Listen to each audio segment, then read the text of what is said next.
Let's see. Can y'all hear me now? I think I was muted. Didn't realize I was muted. So didn't realize I was muted. I'm getting there. Charlotte, you're gonna have to go. This is a great start. Daughter's already yelling at me.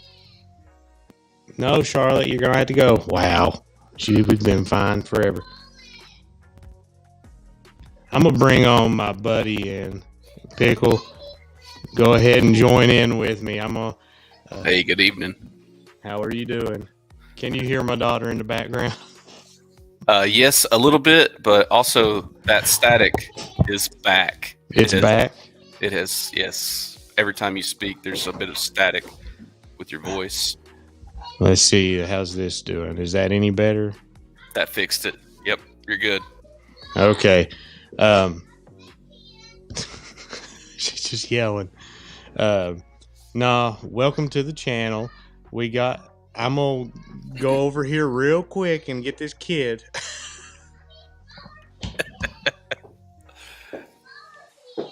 Hey, it is Daddy Delp disc golf. Take care of the little ones. Charlotte needs her dad.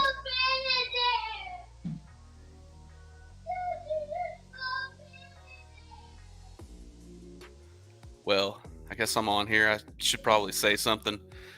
I don't really see any of the viewers, nor can I see the comments, if there are any.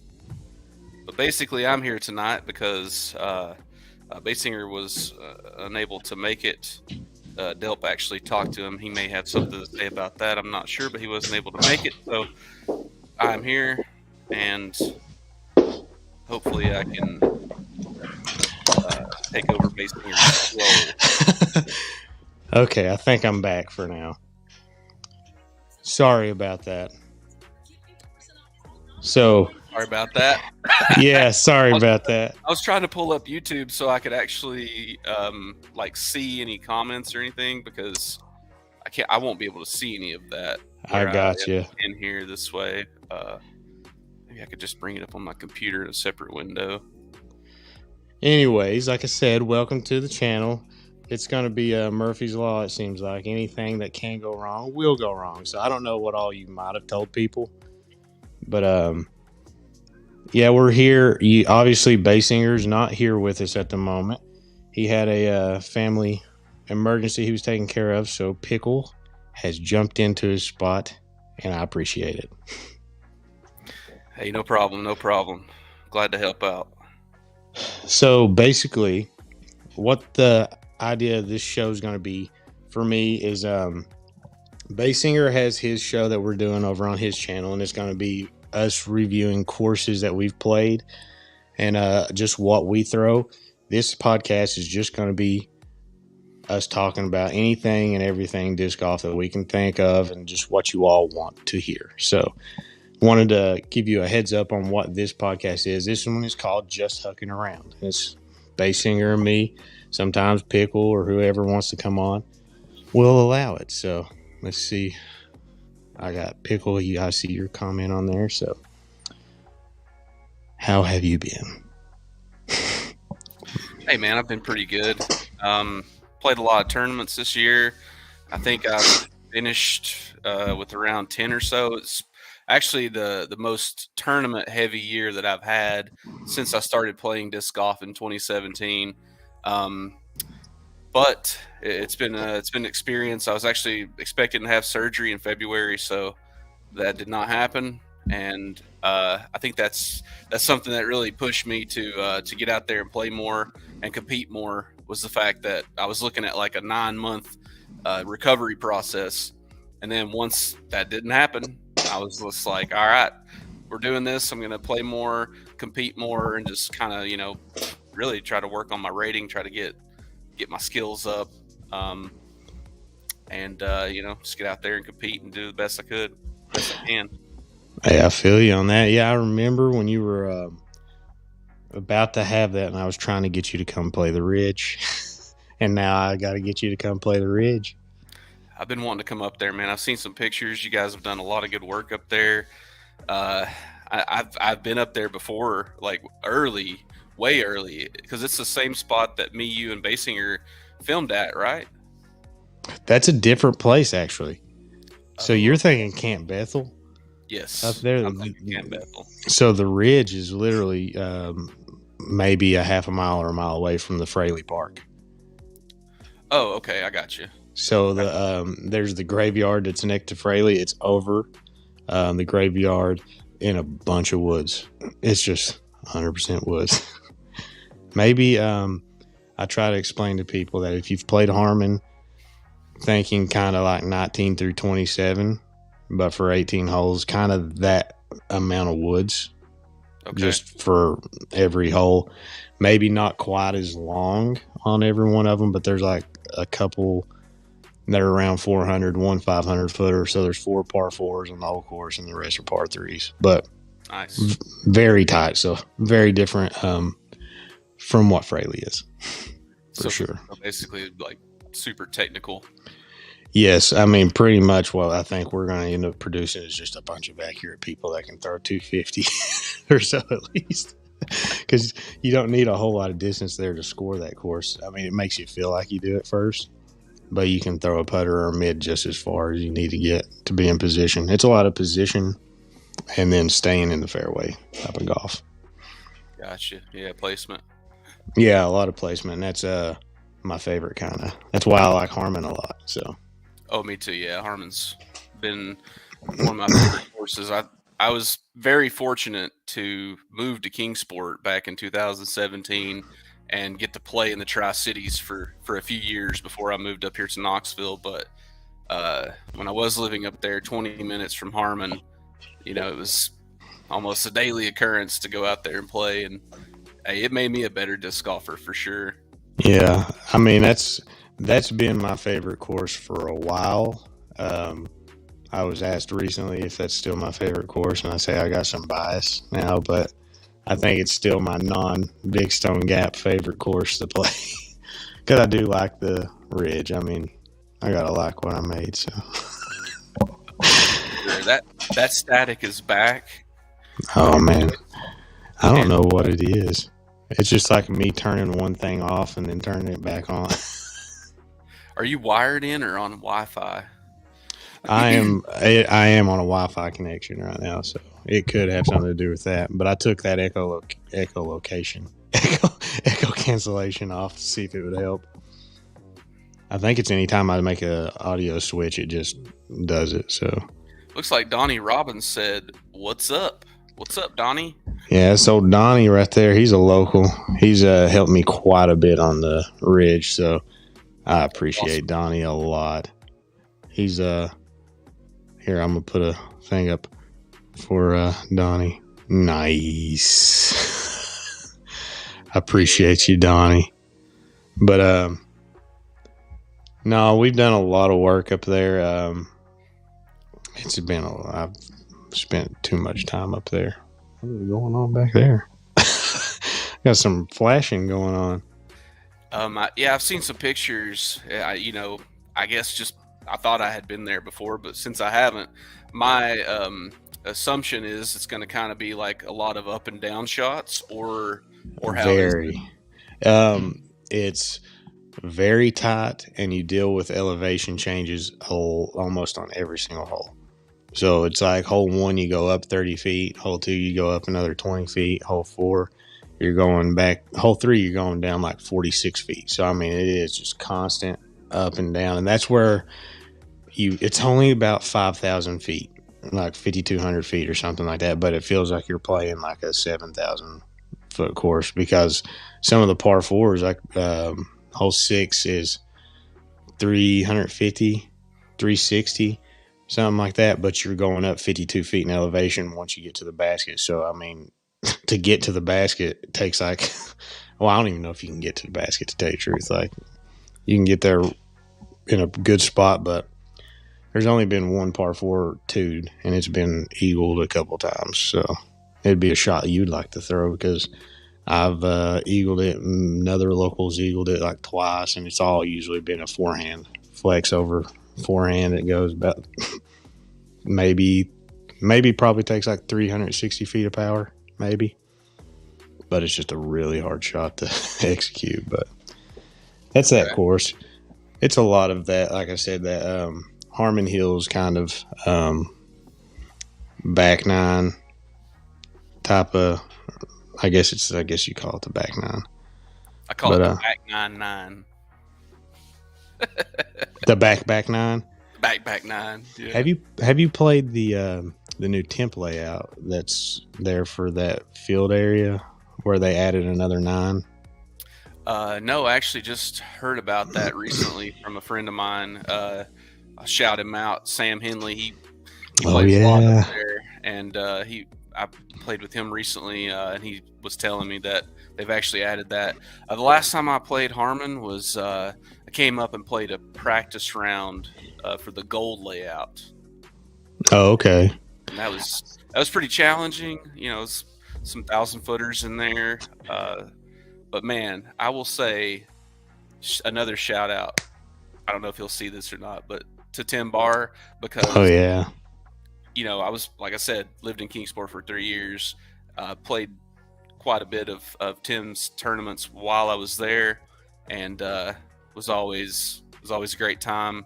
Always enjoyed it. Always felt, you know, my players pack was always great. Had no complaints there. So, Tim, keep doing what you're doing, man. It's good stuff. Tim's a good one. No, he did. I'm pretty sure he's the one that did the Temp 9 layout. I mean, I'm about 100% sure he's the one that added the Temp 9 in. And it's cool. It's completely different than what you're used to playing. At least it's a big contrast when you play like 19 through 27 and hop over and play 28 through 36. It's two different types of disc golf. You go from super heavily wooded holes to like open field shot, pretty much open field shot, then a little bit of like it's actually a pretty tight shot, but it's you run into a few short ones, but it's just a way different feel. So it's a little different. It's not my favorite, but it is cool to be able to play for tournament wise for them. Have 2 18s that you can play there. It works out really well, but it just drives me nuts. Great, yeah. They added OB on hole 10 now. Oh, okay. To the right? Yeah, to the right. There's a line there in the field, and then hole 36 is playing back right next to hole 10, and then on the other side of 36 is 28. So all those line separations for the fairways are OB now. So 28 has OB on the road, and then 36 is fairway and the same. So you've just got it rows. So it makes it quite a bit harder for some of those holes too. So at least hole 10 on the original 18. But I love that course. I love it. And I could see how you could easily overturn your disc to the right on a right hand backhand throw and end up OB. Yeah. And there's usually about every time I play hole 10, there's always a headwind. So definitely makes that way more possible. But static has returned. Return of the static. Return of the static. That's what I'm gonna have to name this episode. Return of the static. Episode 2. Episode 2. Return of the static. Whatever you did, fix it. It's gone now. All I do is just go in and either turn echo cancellation off or turn it back on. But, technology, man. Sometimes it's great. Sometimes it's very frustrating. We got I don't know if I should pronounce that whole name or just spell it out, but Tim is the man. Known him for 15 years. Great guy he is. He came up and actually initially helped me scout the ridge for the back nine. I ended up having to change quite a bit of it, but he helped me walk the woods and get like a good flow and stuff going. But I'm wanting to get that course to at least 20, 22 holes or something like that is my aim for it, because there's just not any other courses around here. So I do, he said, let's see, another comment from it. Jim's course. See, I've not played any Blacksburg courses. Have you? I've never played up there. No. I will say this. What I get told a lot about the Ridge is any courses that anybody's played that they're like is going to be courses up at Blacksburg. The fully like 100% wooded courses. That's what I have heard they've been compared to. So I mean, I actually want to go up there and play some of them just to see if I can figure out how close they are to our Ridge, because I love some woods golf. I just get so uncomfortable out in the open. I was actually about to ask you that because that's something I've noticed with my game. Um, Primarily a woods player, and get out in the open and just the lines become more open and you just make more mistakes. I feel like sometimes it's easy to do, I guess. Oh yeah, for sure. That they had a round. Tim had he's doing a league, and we went to Harmon the other day, played 19 through 27 and then 28 through 36, and I was 3 down coming out of 19 through 27, and then finished 2 down because I went bogey free 19 through 27, came out into the open, went double bogey, just being stupid. It drove me insane. I was like, if I get out of the back nine where it's heavily wooded, I should at least finish like 5 under if I'm 3 under. At least, because there's some that's just like no brainers. Yeah. But once you get to that situation too, I've been in a weird spot where I'm missing one stability of a disc, not stability, a fairway that glides but is still really overstable. I'm in a weird spot right there with my bag, and I kept picking a disc and it was not working for me. And it caused me a couple strokes, but that gets infuriating. Yeah, I deal with some of that too. Go to reach for something, just grab the wrong disc for that hole. And I mean, on wooded courses too, just you're one bad kick away from potentially taking a bogey or whatever. And so I always try to just hit those lines, man. But yeah, one tree, 2 tree, next thing you know, you're fighting for par. Yeah.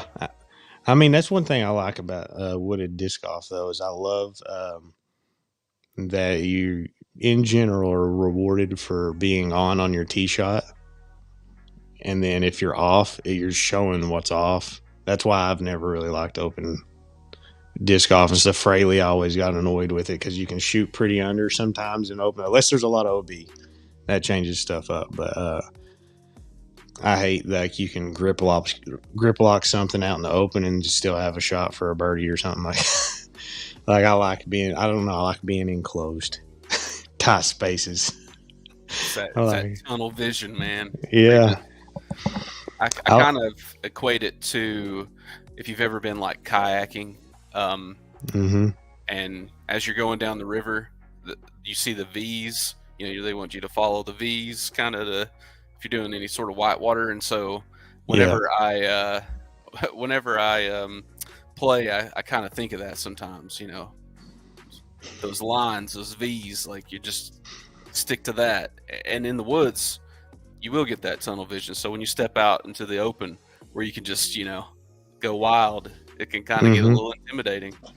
Let's see. A lot representing that K. Oh, yeah. With that Castaplast. Yeah, I've been throwing a lot of Casta. Kind of switched to... Actually, I've been putting with the Bergs, believe it or not. And for real? And I don't know, man. They've worked for me.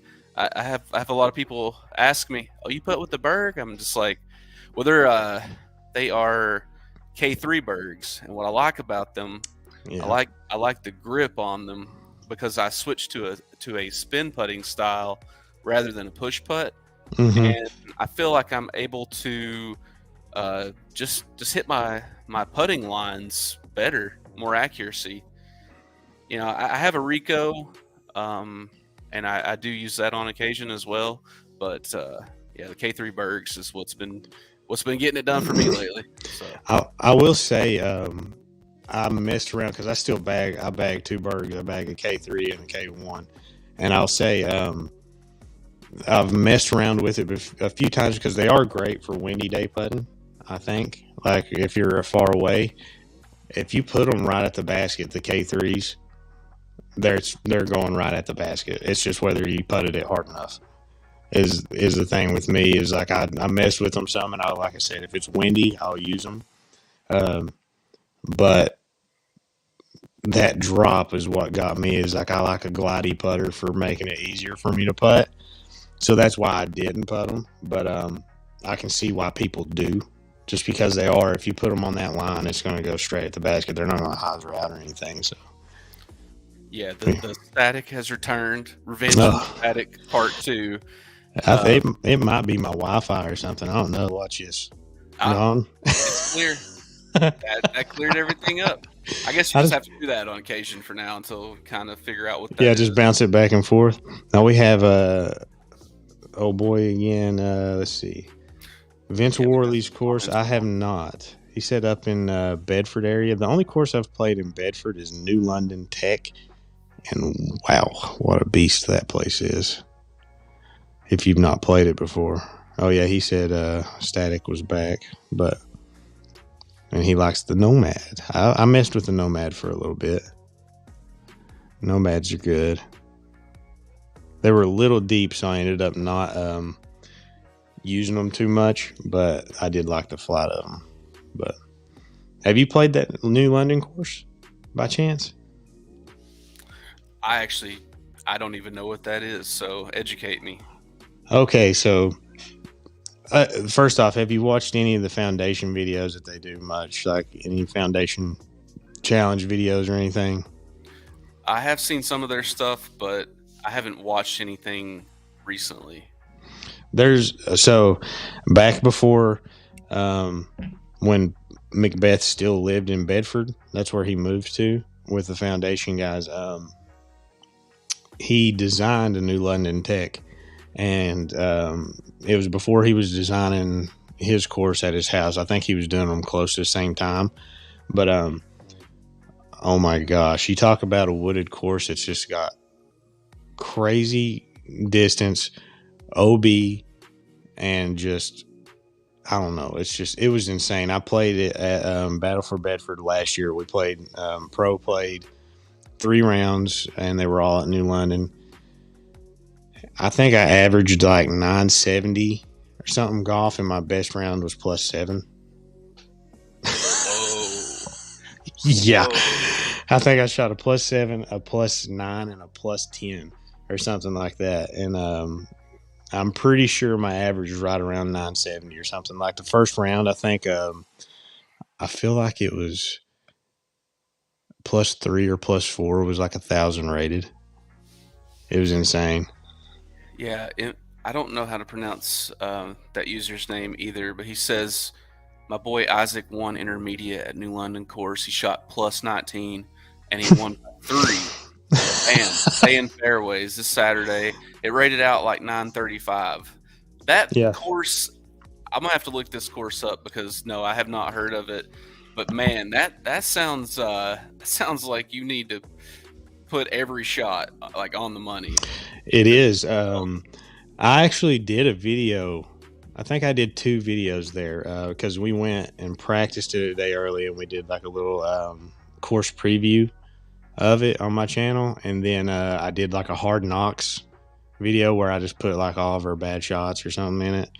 But so I do have a video of New London, but it's just holes 1 through like 8 or 9 have just OB on the right side the whole way.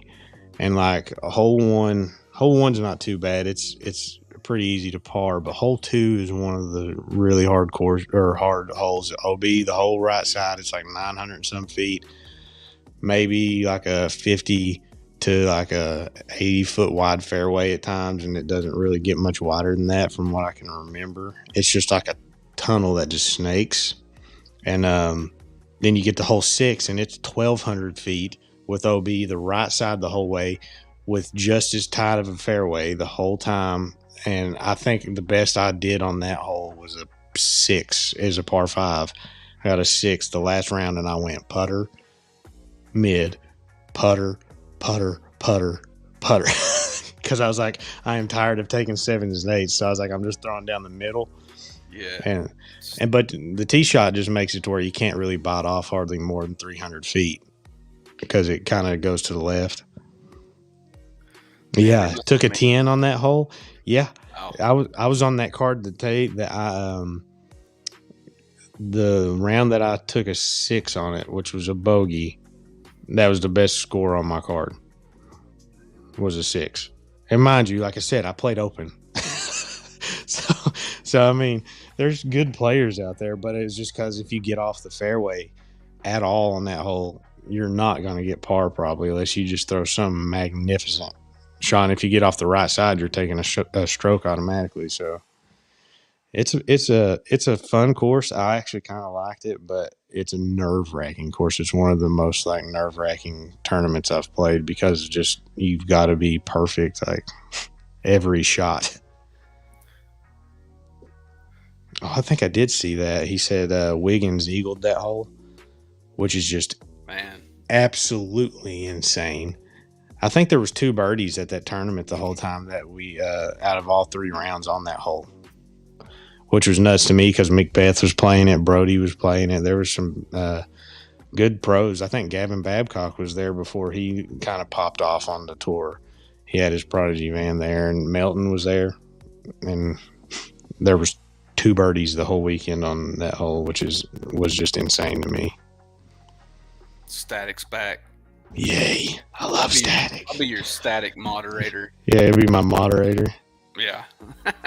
Magic, baby. Static has returned. Has it gone now? It is gone. Yep. That's such a weird thing. So I'm going to go ahead and get into some of this that I told you about. So I was going to talk about our thoughts on disc golf and the direction the sport should be going. So what do you think on tour should it be going? Should it be going the way that they're going right now with like getting tour cards and kind of it being hard to be a pro, hard to be a touring pro? Do you think that's a positive? Yeah. So I started playing in 2017, and I mean, obviously there's been exponential growth just from the pandemic and everything, I guess, is what really propelled disc golf. And yeah, I've seen a lot of evidence that the sport and the tour itself, it's starting to become harder and harder, and really it's like a separation, of basically of the best for tour. Now, I don't know if I think that that's a positive thing or not. I guess as far as for those like spectating, it's going to really give them some great entertainment because you're going to have the elite players because it's going to become so competitive. And I don't know. I play devil's advocate sometimes, so part of me wants to believe that is a positive thing, but I'm also kind of a little hesitant because it's going to it may limit things, or it may open up opportunities. Only time will tell, and that's the hard thing about determining, whether the tour is in the right direction or not. Definitely seen some major changes. I mean, there for a while, the Disc Golf Pro Tour seemed like it was having some issues. Yeah, for sure. There definitely was some problems. But now it's lucrative. It's lucrative for players. They're able to pay their bills. They're able to make money at disc golf. What we all love, right? That's why we're here. Yeah. No, yeah, I agree with that. And one thing for me, it's kind of been weird. I don't know if this has anything to do with it, but you talking about like the Pro Tour having problems and stuff. Like I go to like how they had streaming problems and stuff, and the past too with everything. I've found it kind of weird um, to me that I haven't hardly seen Jomez popping up that much here lately. At least on my own YouTube, I feel like they're still doing stuff, but it's been weird because I feel like they did get that in line, like their coverage kind of stuff. Pro Tour kind of did fix some of the problems that they were having because I've not heard people complaining about it as much here lately. Yeah, I'm not a huge fan of like the live coverage unless it's something, unless it's like something major, you know. Yeah. I really like the Gomez cut. I like that style of video to where it's you're not having to watch them walk in between holes and that sort of thing. But oh yeah, I'm reading his comments here. Big money skins. Yeah, I didn't watch it. I I didn't did watch not it. watch it. That was disastrous though, and feel bad for those guys. I don't know any of those guys personally, but like Luke Humphreys, he seems like a good guy. Oh yeah. And he's been hosting for a while, and so obviously with new things like big money skins and all that, like there's gonna be challenges. Things are gonna happen. But yeah, that definitely seemed like. Hopefully next year they'll come up with a better option. Yeah, I think of the best. I don't know. It was kind of weird. I guess it was so big that they couldn't cover it themselves, like video wise. But the way that it seems like it was just a big oversight on hiring somebody and then it being like their first actual event thing. I don't know whether that was disclosed to them or not. Being like their first at Mason Productions or whatever it was. Like nobody, from what I've heard, nobody can even figure out who they are. I've never heard of them. So I thought that was kind of a big fumble, probably, but they are smaller. They're not Jomez. They're not Central Coast. So I mean, they're probably doing what they could. So maybe going into it, they had a lot of confidence that they would be able to take care of it, and it just didn't work out. And sometimes that happens, and I know that they at least made it, or I saw, I don't know from experience, but I saw that they were making it right as far as financially issuing refunds and whatnot for those who wanted them. Master of Disc Golf asks, "What's your numbers?" He's 17175. that's an early 0101. I'm 97592. So I started playing a little bit after you, yeah. Yeah, I think I played about 1 or 2 years regularly 1 year probably before I got a membership because I didn't play anything till 2017, and that's when I got a PDGA membership. So, yeah. No, I think though, like the tour card stuff and like how they're going with like the Silver Series events is probably a good idea because I do agree with like how it can look kind of goofy that I mean I could go play a pro tour at least like a year ago if I just got in on time because I'm gonna get whooped. I'm gonna get spanked.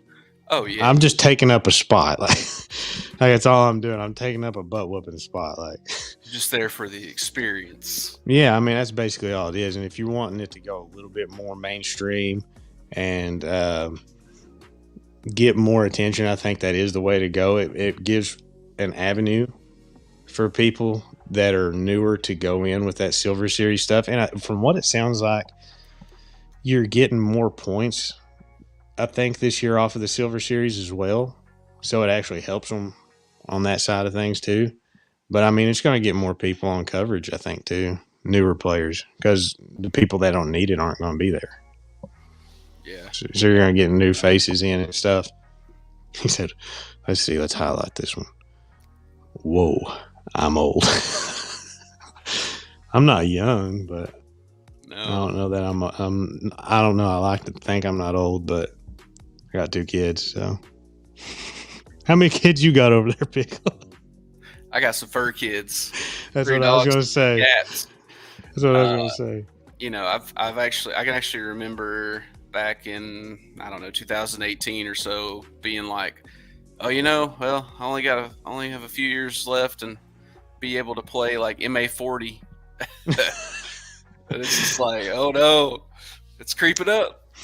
I want to be the old person that just goes in and plays with all the young people, which that's what I am now.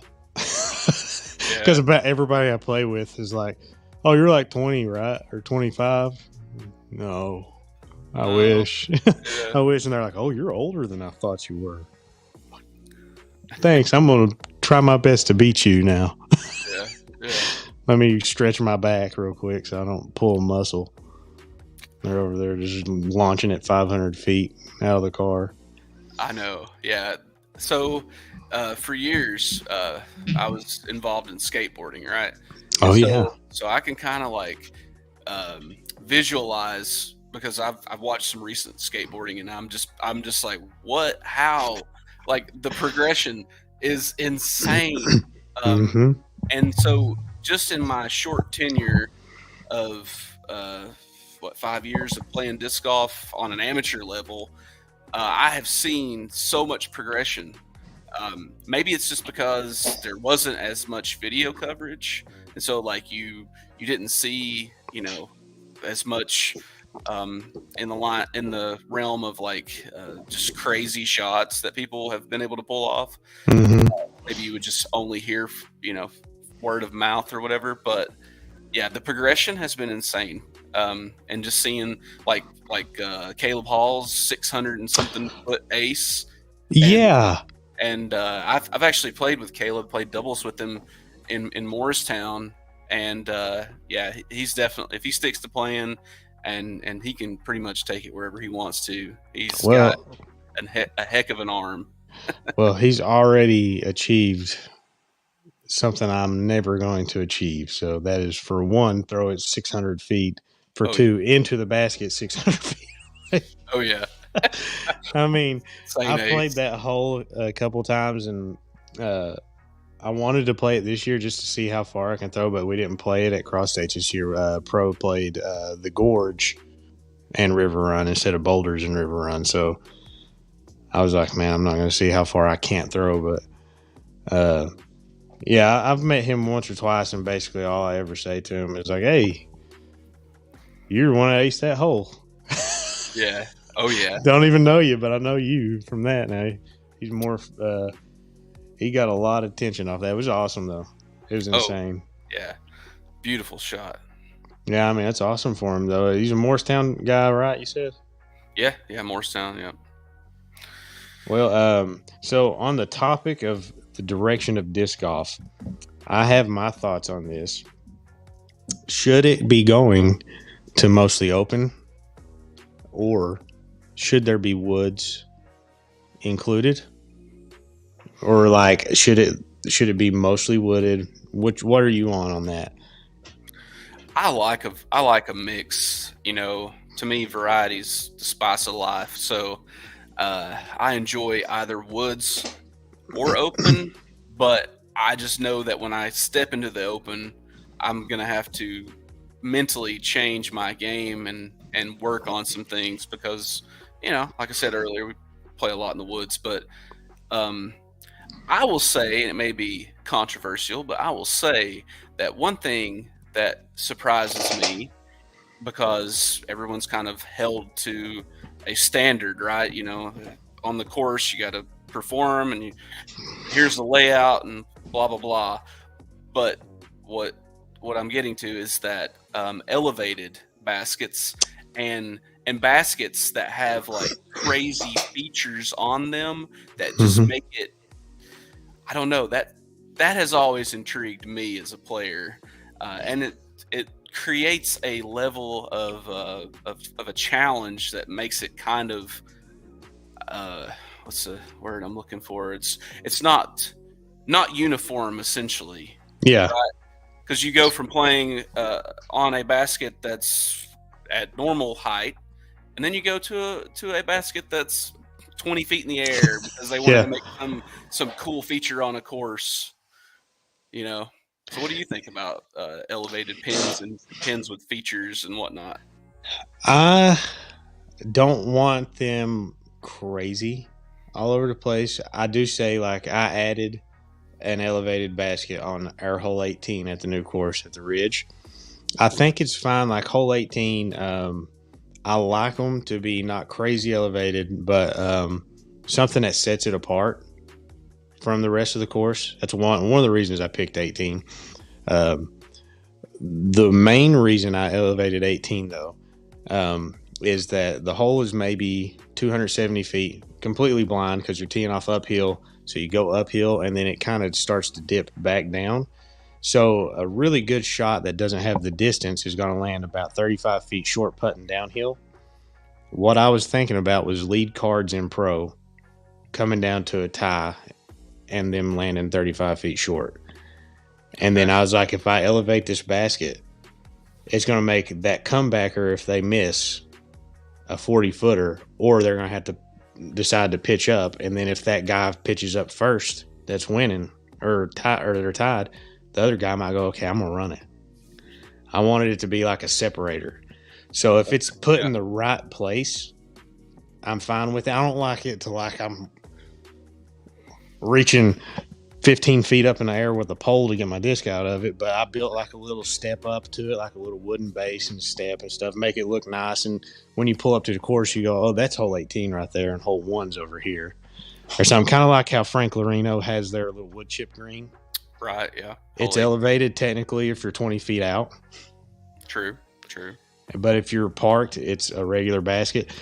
Kind of the same as how this one is. It's just not a big wood chip pit. So if you lay up short, you've got a regular putt. But if you go past the basket, you're going to have like a 10-foot uphill putt that's going to be way harder. So bring those nerves into play.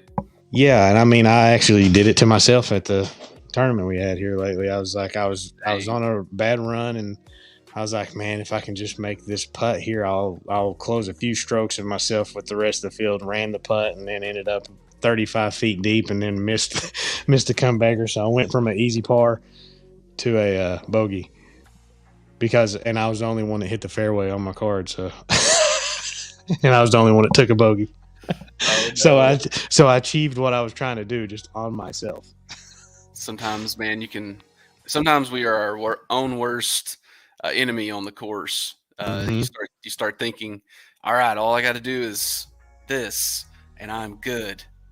And then those intrusive thoughts end up with bogeys. I will say, I stopped myself and I said, I'm already this far behind that it's not going to matter. Like, my round was already past where I wanted it to be, and I was like 4 strokes back of everybody. Like, everybody, because it wasn't a big field, everybody that was in pro was tied at like 2 under, and I think I was +2. So I said, if I make the putt, I close it. If not, I got you. So I did. That weighed on my mind, but I said I've got another round, and then my next round I ended up actually shooting like 1,003 rated, so I made up some ground. So I did make up a little bit on it, but I punished myself a little too. It was one of those almost like, you've been bad, you deserve it kind of situations, anyways. But your static is back, my friend. I've been trying to remember to change it every now and then, and I forgot. And also, it gone? Yeah, it's gone. Also, I see that Master of Disc Golf says he's gonna share, like, and sub. Want to see you guys pull up. Well, hey, that's awesome. These guys definitely appreciate it. I just happen to be here. I do have a YouTube channel, and shout it. It's Smoke and Pickle Disc Golf and Barbecue.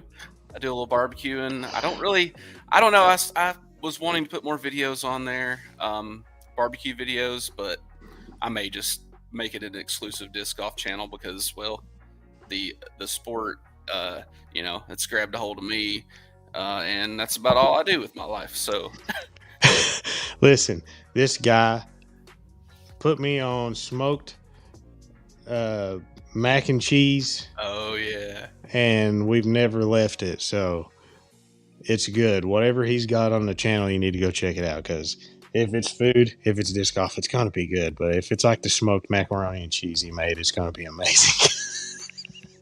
Because we make it now. Allie got your 2 cents on how to make it. And now every now and then we're like, hey, let's have some smoked mac and cheese on the grill. It's amazing. I will say that it is a crowd pleaser. What's up, Berg Nerd? I just saw your username actually. That's awesome, man. I love that. And hey, thanks for the sub. I appreciate it. I think probably the direction of my channel will eventually just be disc golf and disc golf only, um, and kind of just get out of the barbecue thing. I do it as a hobby, low and slow, smoked briskets, pulled pork, whatever. But eh, my true love, my one true love, those frisbees. Them frisbees, the plastic's where it's at. Plastic's where it's at, my friend. Yep.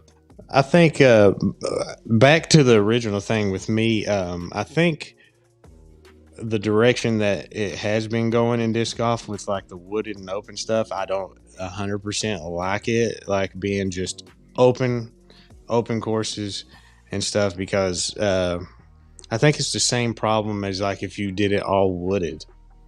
You're starting to put all your chips in one spot, and it's a rewarding one type of play.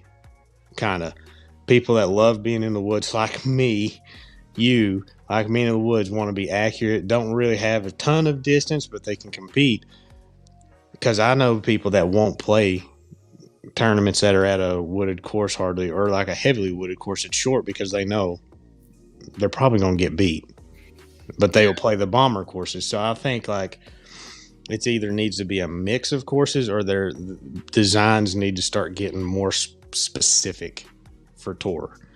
Needs to be some open shots, and then also you dip back into the woods. We've seen some of that on some courses. I prefer that kind because you got the guys that are bombers that are going to make up strokes on the bomber holes.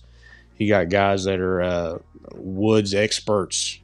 You got James Conrad, all those guys. They can throw far still. Those guys can, but their bread and butter, they love being in the woods. That's their comfort zone. So, I mean, you're going to get people that get comfortable in the woods. People are going to get comfortable in the open, and it's going to challenge both sets that are not so comfortable on each. So I think like country club disc golf is okay for like certain things, but I don't think that's where it all needs to go. Like if you can get the private properties that have the land to do it, kind of like how Kel LaVisca has his own, I can't remember what that place is called.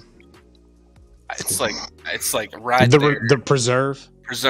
Yeah. The preserve. Like if we can start getting people that are like that are making disc golf specific properties, I think that's the way to do it. And you can make it to where crowds can be on certain holes and stuff. And that's because people argue that's why it's not good, because the woods, you can't get people bunched in there for like to spectate and stuff. So I think if there's a mix of open holes and that's where most of your spectating is done, that's where it goes. Because I think you need to be challenging both sides of golf. I mean, it's the same thing. Like one weekend, people hate comparing golf to disc golf, but guess what? We are disc golf. At the end of the day, it's still just golf. Yeah, it's golf in a different way. So, like you got link style, and then you've got why can't I think of the other name? The ones that are more elevation trees on the courses and stuff. Links are just basically long courses. Oh, okay. Just like, so you've got two different types, and the pros play those all the time. So it challenges, like one day you might be like, this guy's really good on links courses, so he's going to shine. So, I mean, I think that's a good thing, because then you stop seeing as many of the same people at the top as well. But that's changing too. We're starting to see more talent come in, and it's very young talent that's discouraging to old people, but that happens. I like to say I'm still in my prime. Prime time. I know better some days. Some days I just know I'm like, well, I think I just got to start trying to teach my kids. Right. They can, yeah, I can be a coach. That's what it is. But Static is back. Static is back. I think with that though, we'll kind of start wrapping down. I know the kids are probably about to get put in bed and stuff. So this is not necessarily what the episode was scheduled to be, but I really appreciate Pickle for hopping on with me. And anytime he wants to come on, or if he's free, we can invite him on with Basinger and stuff too, because Pickle's always got good insight. A pickle is always good for the day. good gherkin. I appreciate it, man. Yeah, you guys have always been good to me, and it's been far too long since we've played around together, so we're gonna have to change that. Yeah. I think about the time when you came and we played Camp Bethel and Fraley and stuff. Mm-hmm. I think about that. I'm like, man, that was almost the last time I feel like I got to play with you that I can remember. We might have a couple times, but if I did, I don't remember. Yeah, man. I sometimes wish we were still in the Tri-Cities, but as far as where we are now, Knoxville, uh, everything's great, and I enjoy playing up here. I, but I still miss, uh, going to Harmon, going to Warriors, going to all those courses. I guess I essentially I cut my teeth on, Yep. So, um, No, we definitely got to get around in and probably have to get a film day in. Me, you, bass singer. oh yeah, Hey, look, Master Disc Golf, Pickle. I'm subbed, woo! Thank you, sir. and he been subbed. I gotta put that up there. Been subbed to Daddy Disc Golf for a little bit, just a minute. Yeah, I man, appreciate. your channel has done well. I see your videos come across quite often. And I'm like, man, Josh is killing it. I'm glad that it's kind of been. It's been going up. I can tell you this. A word of advice: if you're doing your YouTube, is shorts are getting pushed right now like crazy. So for you, if you're gonna try to start pushing stuff out, shorts are where it's at the moment. Okay. So like every time you post a short, usually you get subs. It's crazy. It's weird how it is. Like they're really pushing it. I think it's because like TikTok and Instagram and all that stuff has been going off with like the little short things. So shorts they're pretty good. That's why you're seeing everybody throwing shorts out now too. So I recommend you trying some.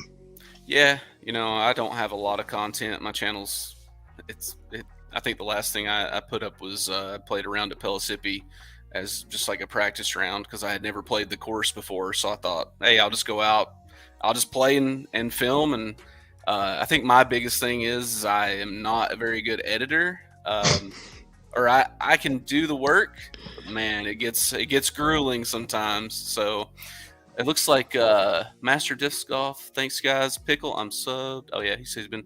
Thanks for mentioning Tim Barr, iconic dude. Yeah, for sure, man. Tim is top notch. But yeah, I will definitely follow that advice, man. I do need to get some more vids up on the channel, make some more content, and yeah, let's get together and make some. Yeah, for sure. Got to get Basinger in, and hopefully everything's going good with Basinger right now. Everybody kind of keep his family in your thoughts, prayers, whatever it is. Just he had a little family emergency, so I want to say hope everything's going good, Basinger. But we're going to be back probably, I think it's next week. We'll be on Basinger's channel. So, like, if you're not subscribed to Basinger, you should be. I think you are if you're subscribed to me. We'll be over on his channel next week talking about some course. More than likely, it should be the same time. And then the following week, we'll be back over here for another podcast on just hucking around. But I appreciate you, Pickle. I appreciate everybody that's came in and participated in it. Master of Disc Golf, you've been awesome because you've been on here chatting like crazy. So that's been awesome. But share these videos. Get us blowing up. It's fun.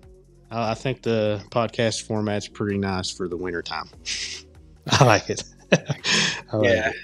Honestly, I was a little intimidated to come on live and talk, but I've enjoyed it, man. Thank you for reaching out to me and giving me a platform to come on and talk. And I ramble sometimes, but that's just I'm a rambling man. I can't shut up sometimes. So